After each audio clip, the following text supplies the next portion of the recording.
Hello. Today we will continue talking about myths and stereotypes related to the conception of social safety. The third point tends to be put forward by people who consider themselves Orthodox Christians.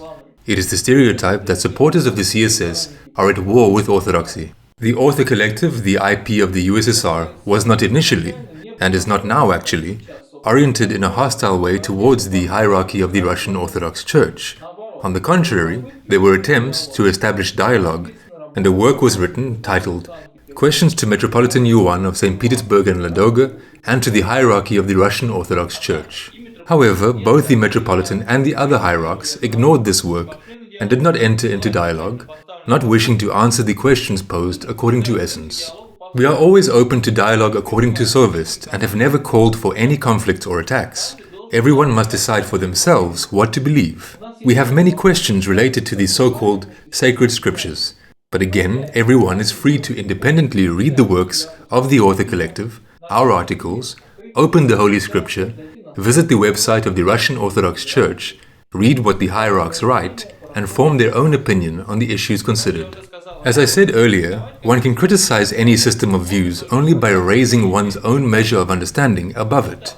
Without reading the primary sources, this is impossible. We believe that in all confessions there are adequate people, and sooner or later we will have to come to dialogue and mutual understanding. The Church can play an enormous role in the transformation of our society towards spravedlivosť. So there is no need to label everyone or lump all into one heap, but neither should we be hypocritical or close our eyes to obvious inconsistencies. If we are speaking about a new global conception, then we must understand we cannot have opponents at all. Everyone around is our ally. We simply need to correctly integrate them into this global strategy. Moreover, everywhere there are pravious, noble, and decent people. The great merit, first of all, lies in the very lexicon of orthodoxy. Orthos, right, straight, correct. Doxa, belief. So, right belief. As they say, as you name a ship, so sooner or later it will sail. Thus the mission of the Russian Orthodox Church consists in this. In our cruel age, remember Nekrasov? A cruel age, an age of blood and sword. Upon the throne of the earth you seated a banker and made the executioner a hero.